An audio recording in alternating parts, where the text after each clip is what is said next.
Going. Going.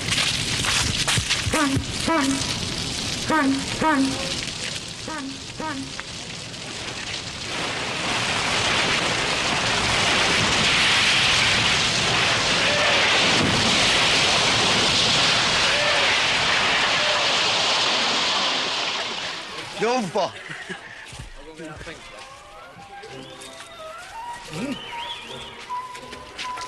Do you like that?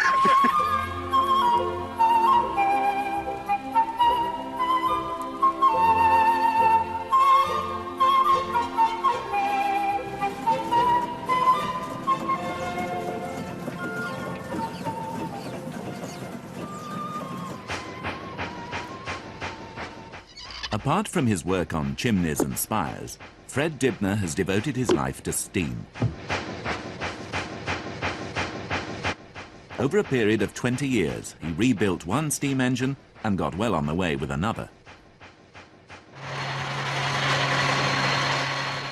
Now, as his 50th birthday approached, he had achieved the ambition he had cherished from youth. This great steam-driven workshop in his backyard. Put together from scrap and the surviving parts of Victorian machines, the workshop now had the capacity to restore whole fleets of steam engines and to serve the Fred Dibnahs of the future, if there are any, for centuries to come.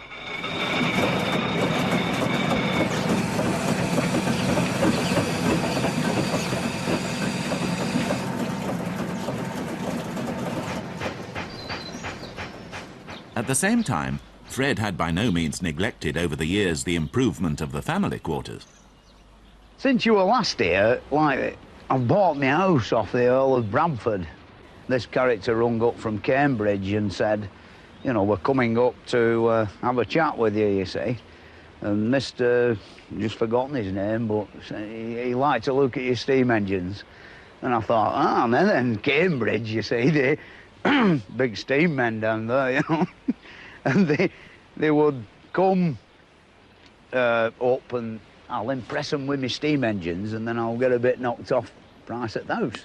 Anyway, up they came and, you know, it happened to be raining that day, so we didn't bother going to work, and we had steamroller taking over in the shed.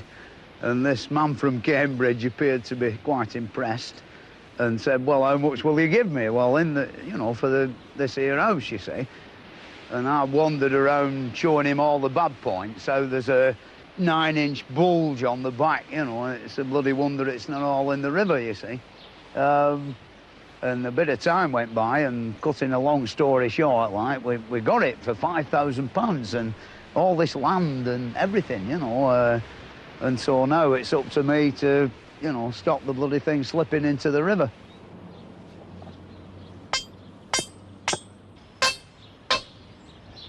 Right, next one, Donald.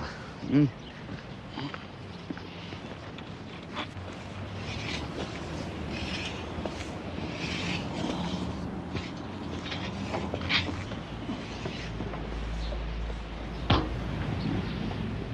don't fall off there.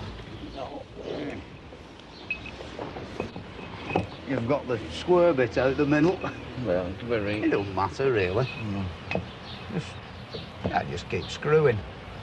It'll do that. Right, oh, that's it. Beautiful. That should hold it up. When we first came, you know, noticed this great nasty bulge on the back, you know, and I thought, oh, I know why they've let me have this cheap, you know, sort of the bloody back's going to fall out. And then one day, I think I was lying in bed and there was one hell of a bang. And I thought, that's it, the backs fell out. The outside 4.5 fell out of the bloody place. And we're under a bit of a misapprehension. It was actually a gas explosion, you know. Like, the wife come running upstairs screaming, no eyebrows, a big hole burnt in front of her dress. Bloody gas cooker had blown up.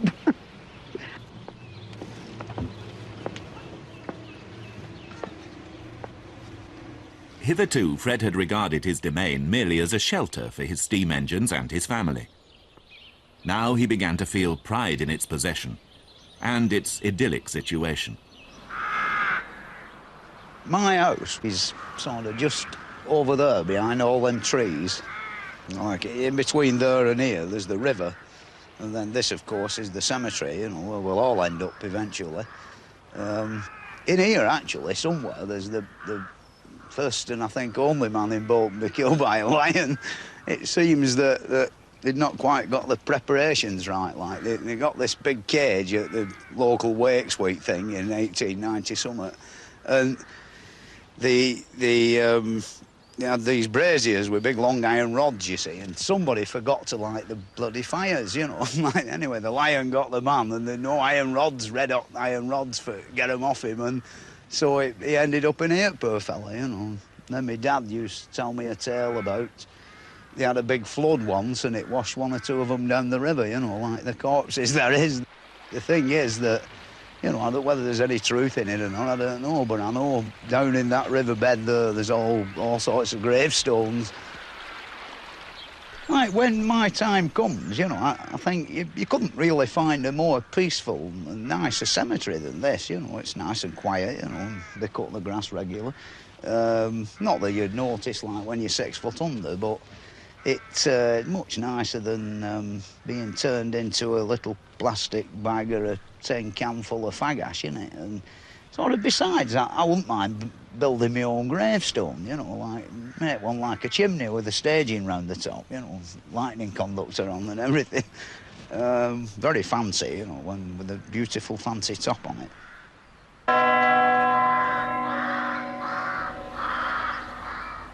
The place is getting a bit overcrowded now, and like we'd decided that we'd build a new wing on it, you see. And so the thing is, with it being a listed building, everything's got to look just right. And so you've got to have second-hand bricks. So after many a month of looking round at second-hand bricks and various buildings that were about to have the big hammer, we found these about 10 houses in one row, and 6 of them had never been messed about with. They'd never been pointed or anything. And the bricks were perfect, you see, a perfect match for the existing ones. So we went with 2 Land Rovers, the wife, me, Donald, and father-in-law, and another lad, and we literally took the front out of 6 of them and brought it back here to build the place out of. And then the lad who did the drawings got carried away, you see, with all this fancy stonework, you know, and stone's expensive stuff, and we had another windfall. We met this vicar who said, you know, I've got all these gravestones here, like, you know, you can have them if you'll shift them. And so, you know, there now are the Winderheads, the Mullions and the Winterbottoms. The thing is that, you know, I'm a bit worried in case the bloody place will be haunted when it's finished. Oh, that's it, isn't it? Yeah. Oh, do you think we'll get it off him, like, you know? I don't know. I'll have a word with him. I'll probably see him tonight anyway. I'm doing a job for this guy here. Yeah. When I came up last time, I spotted it in the garden. I didn't say anything to him then. Yeah. But that's the one. It's perfect. Yeah, it'll be just right proportions, won't it, for top of gable end? Could do with 2 of them, really. Well, there's another one somewhere. Yeah. Do you think we can get it off him? Oh, I think so, because I know the guy who owns this place. Yeah. And he's a teacher, you see. Yeah. And I know that he liked to, in fact, he mentioned he liked to bring the kids down to your yard to see the engines, you see. So I can work a deal in. But if he brings the kids down, if you feel that you have his stone ball, then sort of payment, if you like. Yeah, I'm game, me, isn't it? OK. Yeah. This is where the Tarzan act comes in, eh?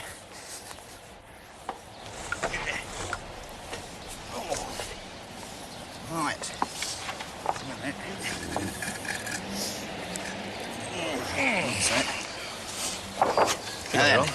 Yeah, I've got it.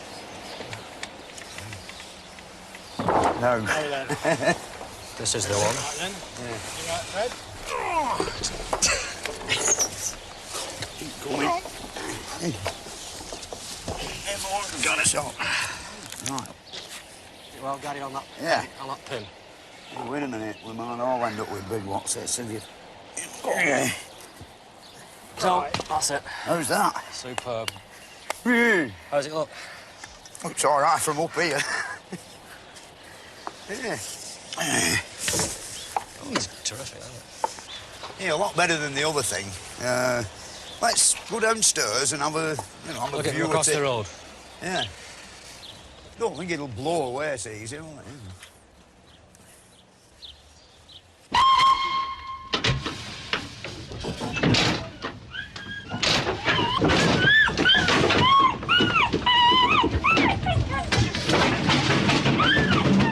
Every summer when the children were young, Fred and Alison made the epic journey at a stately 4 miles an hour to a steam rally at Chelford in Cheshire.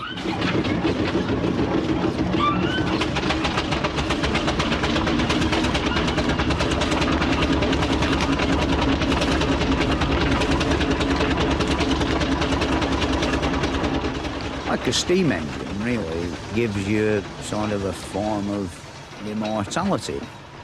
To actually resurrect one from a pile of rust, you know, you've got your stamp on it. The thing is, you know, when I'm long gone dead, you know, it'll still be here and, you know, I mean, even if they dropped the bomb, they'd have blow all the houses down, but just roll this over into a ditch somewhere, and some, if there were anybody left, would eventually find it and sort of say, you know, this is an interesting piece, you know, like, what were they like when they made these?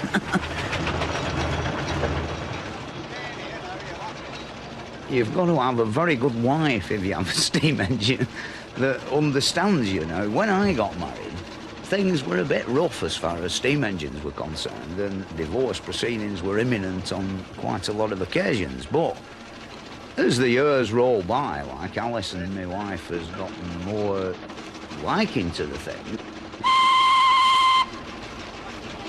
I have a good mother, and she used to help me a lot. Well, when we had no money, because something was bought for the engine, I were always all right to go and get food off her. She'd fetch me something round. And she'd, you know, see that the kids were all right for clothes. And then my sisters used to fetch me clothes for them. The steam men with the engines, very few of them are married. They just think that women and steam engines don't mix at all. And they tend to look down on any wife that arrives. They think that you might try and get them to get rid of their engines, which has happened. I decided when Lorna was 18 months, there was too many drunken men coming round. So it was either the children and me, or else the drunken men, and the children won. We got rid of all the drunken men, and the girls ended up in the coal bunker, and it was a victory for family life.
Right, come on, we're here.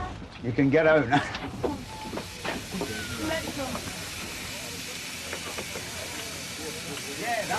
Oh, no, we have a friend, Eric Marshall, who he's on his road, Eric, if you hear him, he grows radishes. Right, nice bloke he is. And he's, they used to call him the Radish King, so he got his own back on this fella. He filled his bloody coal bunker up with radishes up to the top.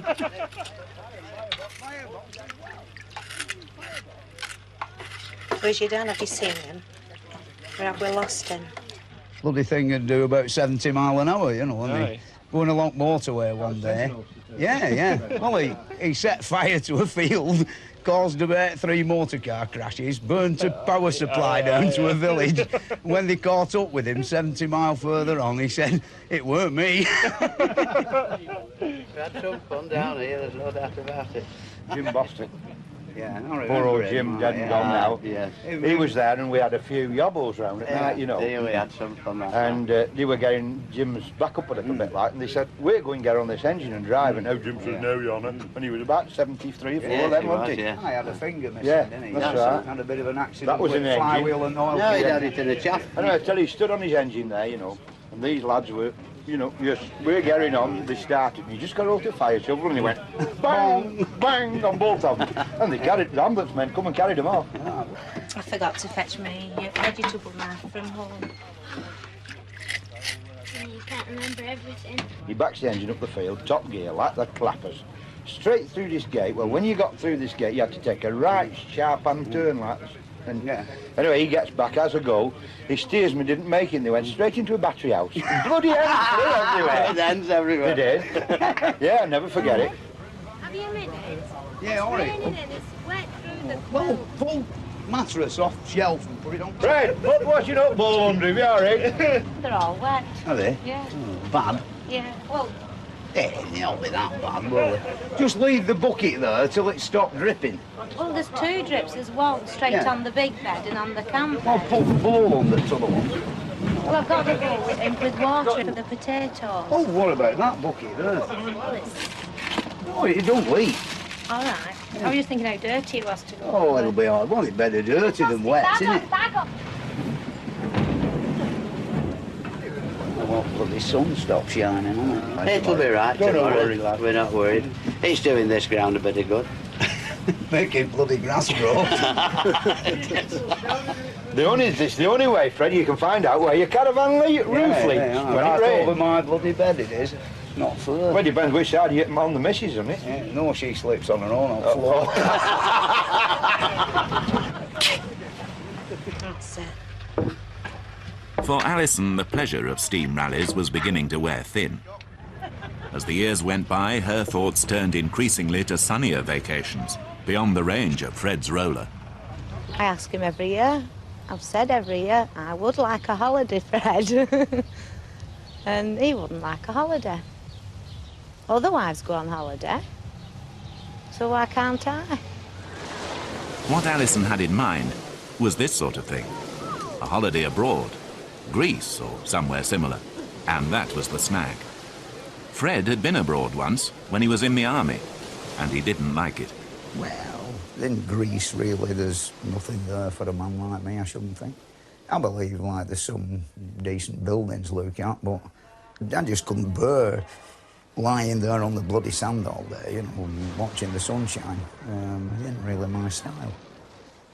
They're a bit vain, people who get like that, aren't they? You know, they've got to bloody lie there in the sun so that when they come back to grotty old England, where the sun never shines, you know, everybody will think, where on earth have they been? You know, they must have been abroad, you know. It's all one-upmanship, isn't it? The holiday job, really. With each passing summer, Alison's thoughts turned to the golden beaches of the travel brochures. Now, at last, she was determined to take the plunge. Oh, me and the girls are going to Greece this year for a holiday.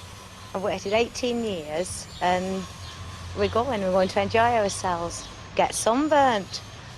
Fred, of course, will be going to Stockport to an engine rally. He'll enjoy it. And I'll enjoy my holiday. Well, he is grown up now. He'll do all right. He says he can cook eggs and chips.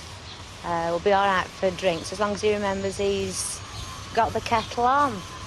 I just booked and told him, and when he started complaining, I went and paid for the holiday. He's very upset about it. In fact, it's making him ill. That's right, yeah, it is. But I'm still going on holiday.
came with a vengeance today. Thunderstorms brought flooding to several main roads, in places up to 2 feet deep. Fire brigade had many calls from householders.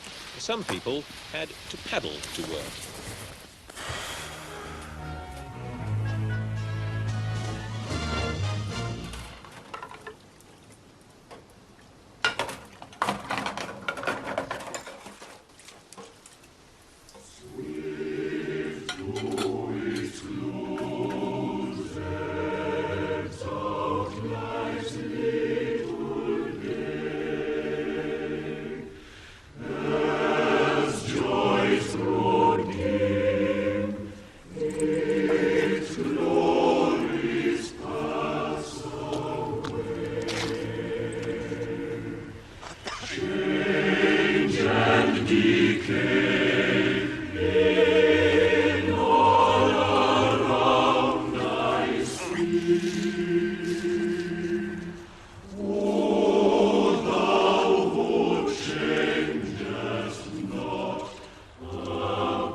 Well, you know, on their arrival back from Greece, they like informed me that, you know, they want a divorce, like, you know, and sort of they don't like the world of steam engines and factory chimneys.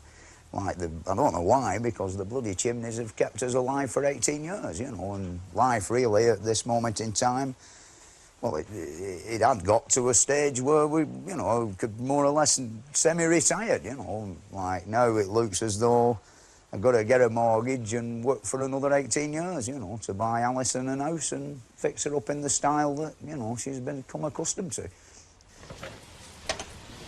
Fred began to muster his assets, including, regretfully, his 1927 AJS motorbike. The same machine, around about 1924, but with an overhead valve engine, won the Isle of Man TT. Yeah, made when England made the best motorbikes in the world. Not so no more. I once went to Leeds on this, you know. Yeah, hell of a journey, over Blackstone Edge, you know. In bloody winter and all. Yeah, my hands were frozen to handlebars.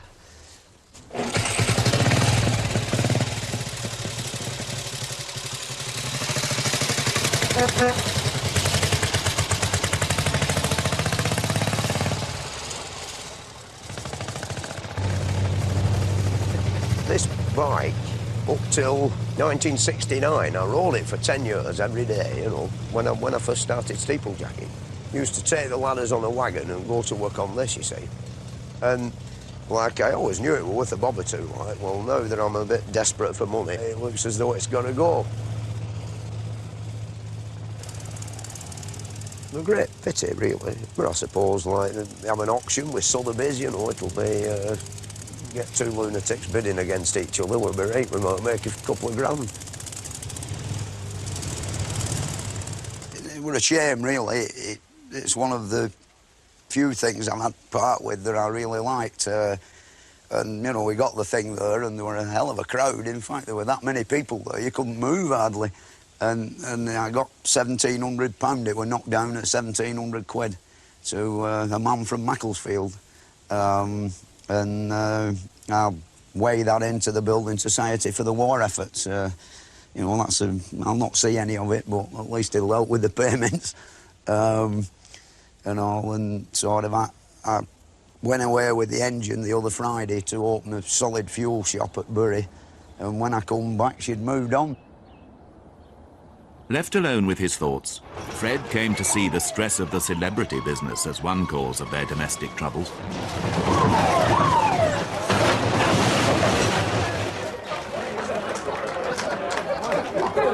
Where's the computer? People have said to me, like, oh, you look right out of place when you were doing that. And I've actually felt right out of place while I've been doing it. Like, bloody glamorous grandmother competition. What the hell do I know about glamorous grandmothers, you know, like... not really my scene.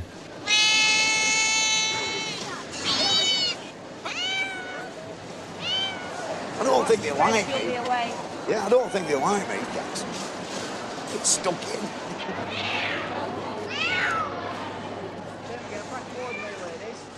Sometimes, you know, the bloody pressure of it all, it gets a bit too much. I don't think Alison was a person who liked excessive pressure. You know, she was more a person who were quite content to sit there watching telly and, you know, just go out and do the things she wanted to do. Without having all this extra load thrust on her back, because there is no doubt whatsoever she were a good help to me.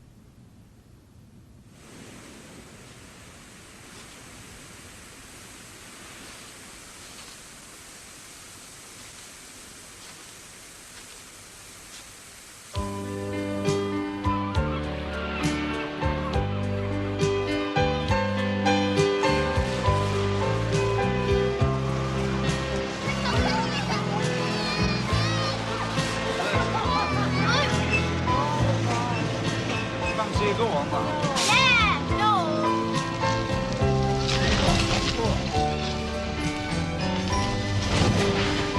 Enjoy that. They were a bit tight, weren't it, when you think about it? Yeah. We'll just have these and then we'll zoom off.